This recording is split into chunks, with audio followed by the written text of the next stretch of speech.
Hello and welcome to the Night Feed. I'm your host Charlotte, here to keep you company during, let's face it, one of the toughest parts of being a new parent, the Night Feed. Tonight I'm talking mums and the attention economy, a toe-curling baby monitor fail, why influencers are stepping back from sharing their kids online, and much more. But first, tonight's unpaid sponsor is Delivery Men versus Baby Sleep. I don't know what it is, but baby sleep seems to line up with delivery drivers arriving. And I know it's nobody's fault, but yesterday I got the baby down in his pram. And as we know, long-time listeners, he loves a good contact nap. But yesterday I had a list longer than my arm. So I thought, I'll get the baby down in the pram. I'll go for a quick walk around the park. Got him asleep, lifted him in the house into the hall, in his pram still, as slowly and carefully as I possibly could. And he stayed asleep. So I was like, right, got the mop ready. I started to get everything together for my quick dash around the house while he was asleep. And within a minute, there was the biggest almighty knock on the door. Now, we do have a big silver knocker, and I need to address that because it shakes the house. Needless to say, baby boy woke with the sound of the knocker, and there went my time to do anything. So yeah, it's just one of those things, isn't it? It was probably my mistake leaving him in the hall. Maybe I need to get a baby sleep sign. I don't know. But yeah, it's one of those frustrating things where you think, yeah, I'm going to power through. I'm going to get at least 20 minutes here. I'm going to go wild with the cleaning. And it didn't happen. So yeah, if that happens to you, I feel you.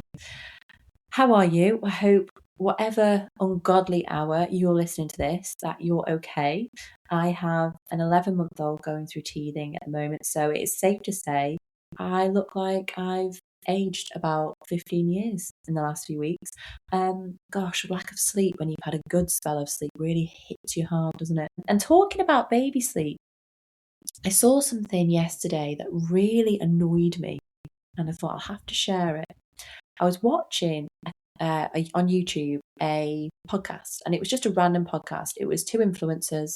One of them has, I think, 4 kids under 5 or 5 and under, and one of them has a baby a similar age to mine.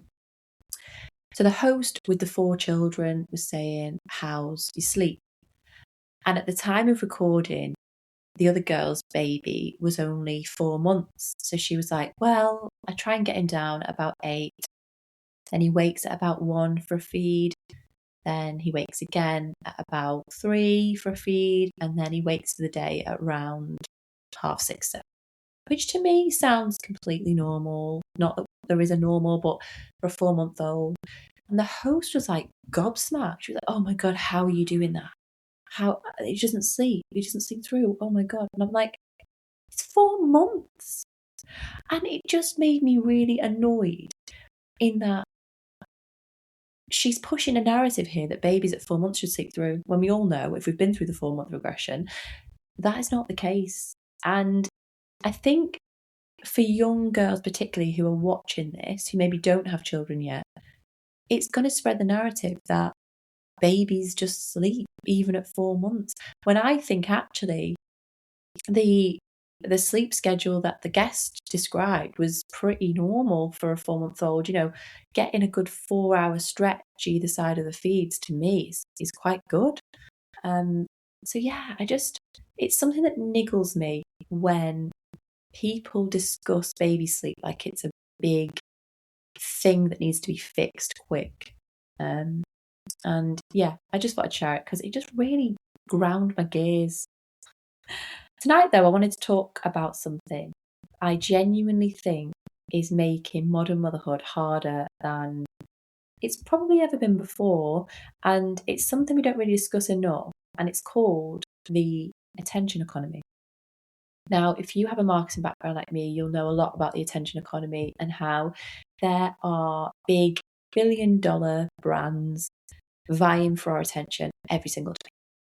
And mums in particular, who are up at night scrolling on their phones, scrolling during feeding, are one of the, if not the biggest consumer groups, or, most active consumer groups. We shop a lot. The brands want us. The brands want our attention. They will do anything for our attention. And it's taking a lot of our focus. So every notification, reel, a day in the life of a mum of 3 will have an advert somewhere in it. Every sleep hack, all these perfect lunchboxes we see all baby milestones. There is just so much from not only the brands who are advertising, but also the influencers who are simply sharing a day in the life.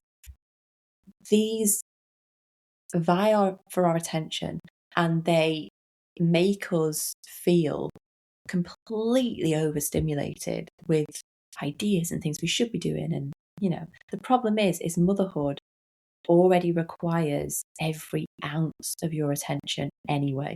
Your baby needs you physically, emotionally, mentally, constantly. So what happens is mums end up completely overloaded. Years ago, motherhood was hard physically. Now it's hard physically and psychologically.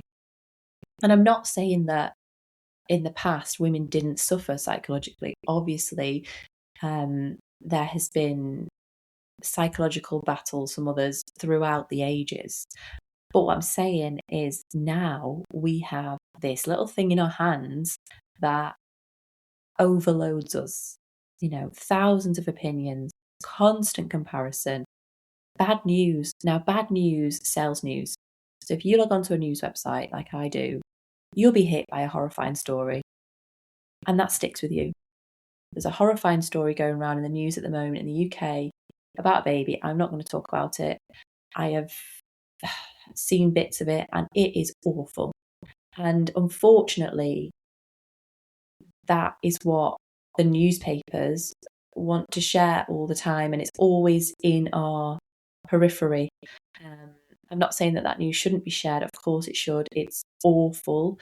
And just opening up a phone and seeing that news notification can set the tone for your entire day, even week. Especially when you're a mum and you've got little ones of your own and you see bad news like that, it can throw you completely. And, then you've got parenting discourse, you've got influencer culture, you've got pressure to optimize every second of your child's childhood.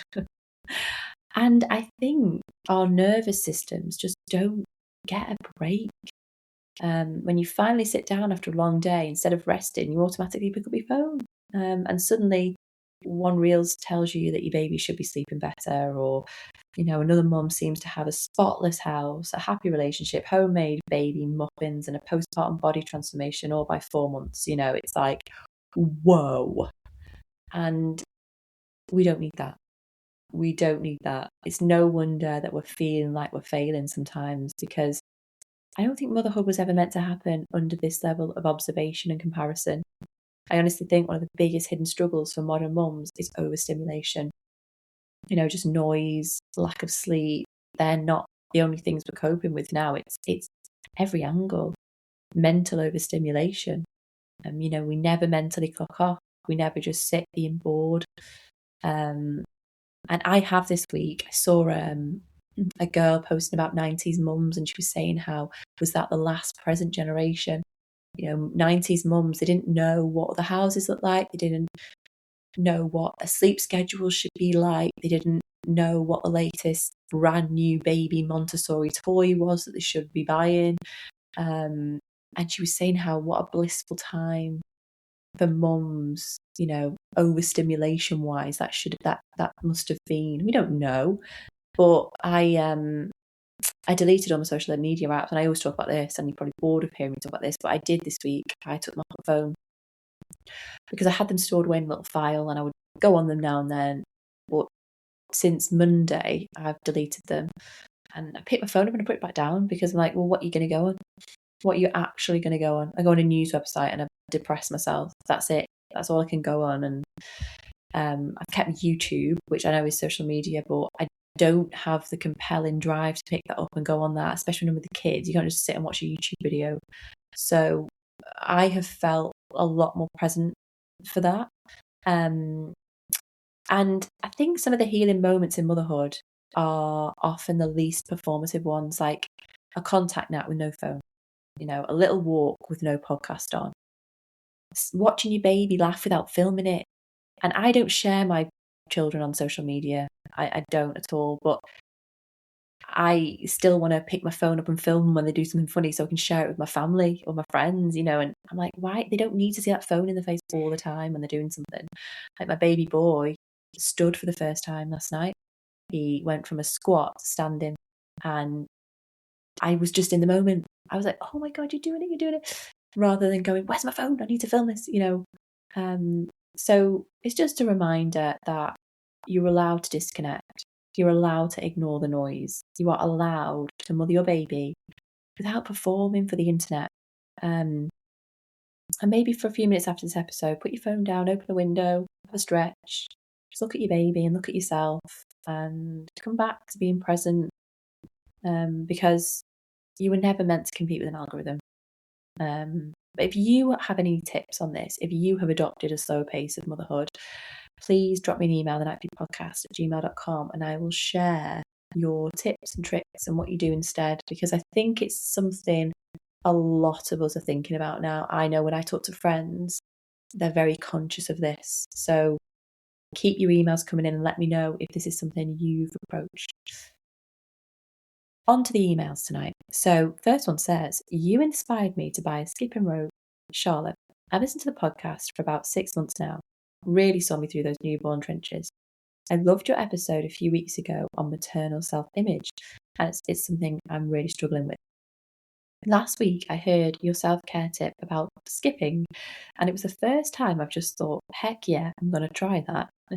So I bought a skipping rope, and I've slowly started to have a go. I must admit it's tough.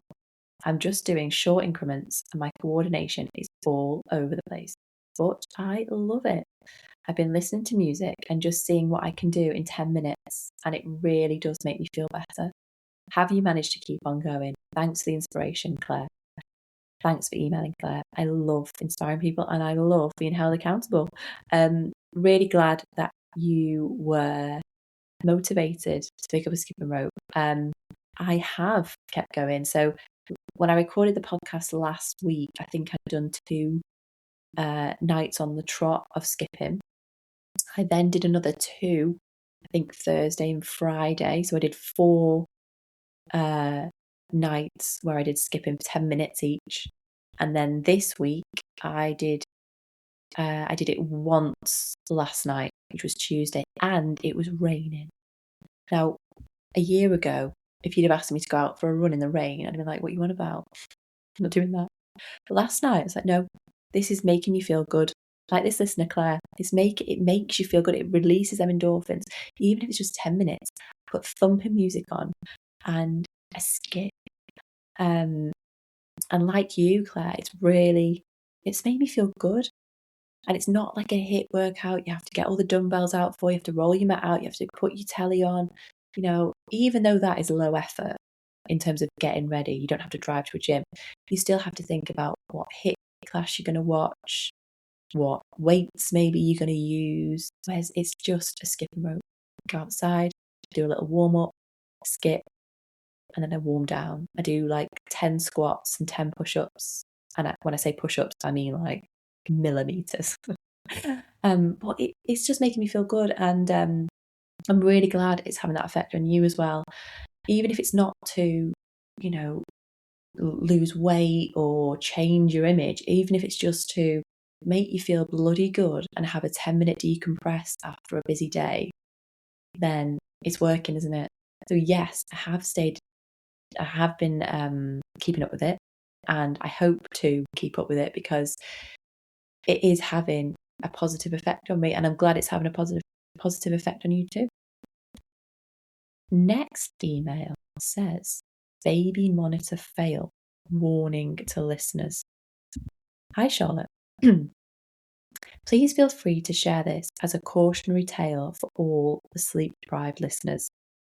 We recently went away for a long weekend with my in-laws. Now, I love them, but my mother-in-law is very overbearing. Varies in capitals, by the way. As in constantly hovering, offering helpful advice, redoing things I've already done, and asking questions like, are you sure she's tired? As I'm literally holding a yawning baby.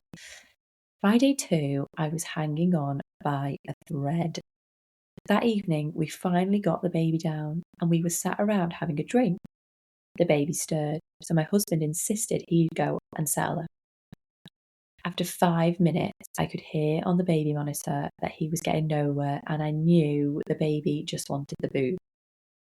As I stood to go to the baby monitor, my mother-in-law said, "Now don't be spoiling that baby, you. Sometimes they need to cry."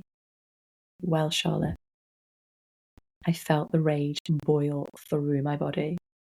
Turning, I went upstairs and unleashed on my partner the minute I got to the bedroom.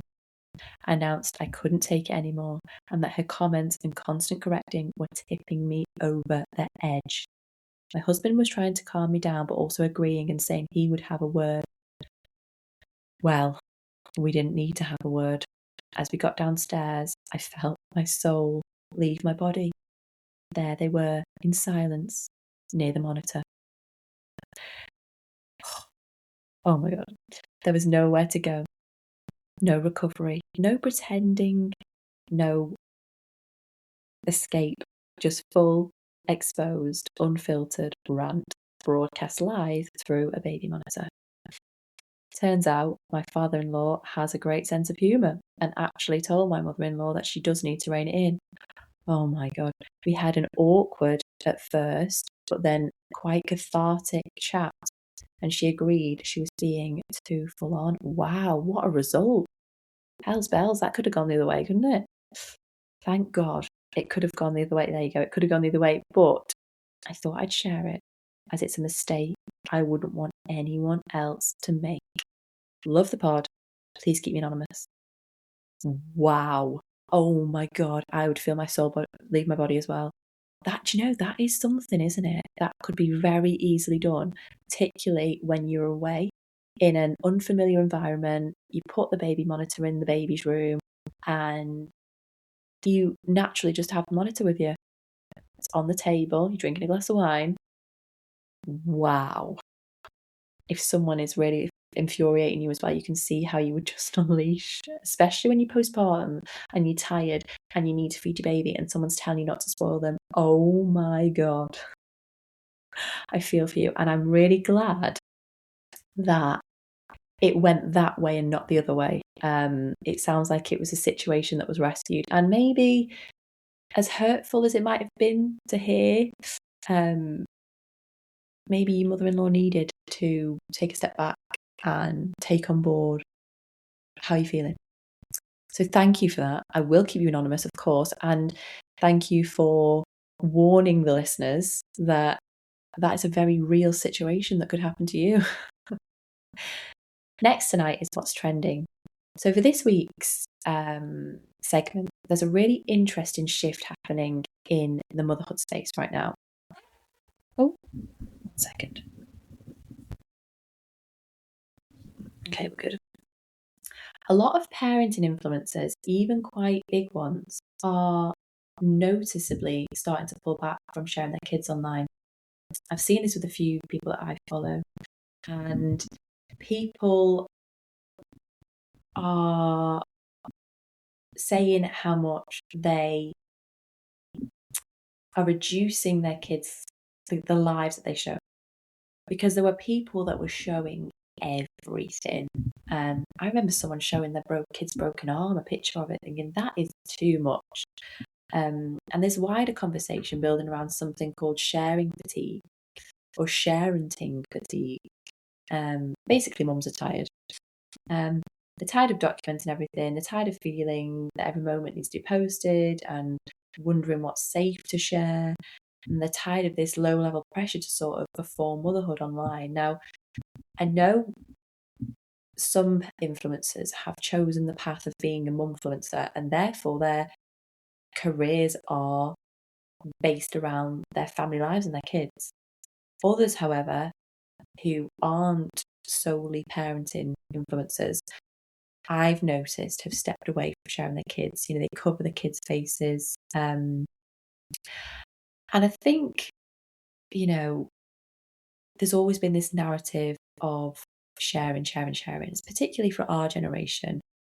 And I think we're seeing now a bit of a pushback, kind of move towards keeping things more private, being more present, and not feeling like you have to turn your baby's life into content. And honestly, I think that can only be a good thing, because we do have to consider digital footprints. We do have to consider the child's kind of authority on what's shared. They don't have any.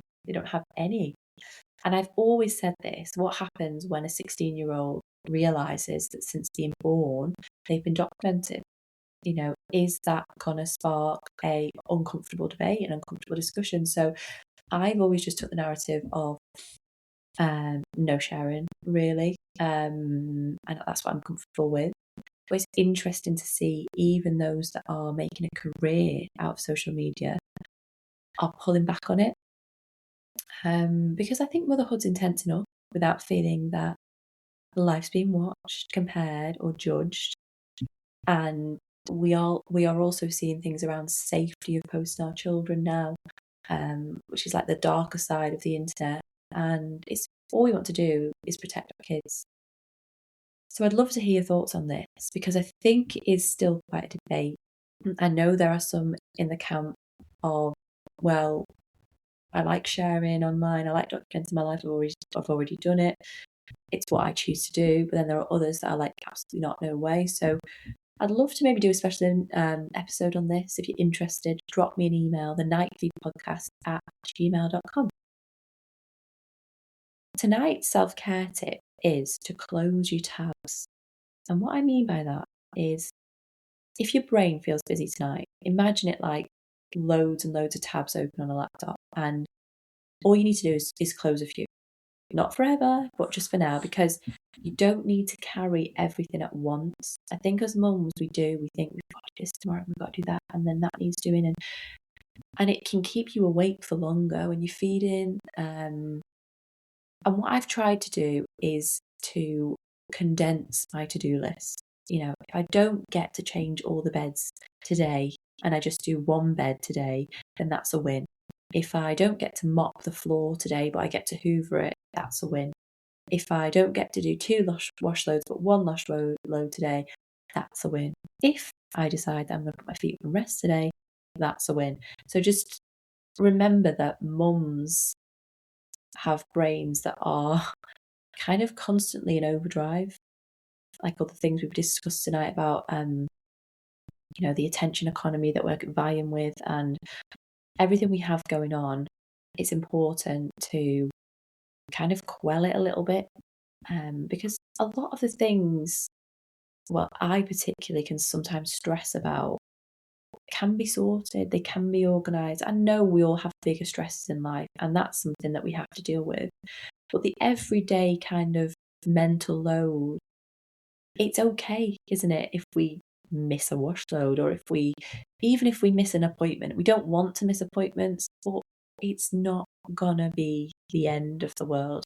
And it's just a reminder really to you to put that phone down, stop looking on Amazon and what can I buy and what can I get this and can I get that and do I need this and do I need that and will this make my life easier or will it not make my life easier, and oh, but this TikTok video told me that my baby needs this Montessori toy and blah, blah, blah, blah. Just quell the noise. It's okay. It's okay. Everything's going to be okay. Yeah, I hope that helps.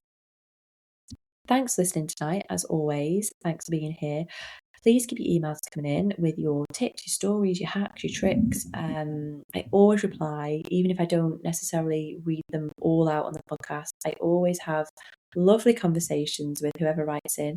So drop me an email, thenightfeedpodcast@gmail.com, and I wish you all a restful, as much as it can be, night ahead. Good night.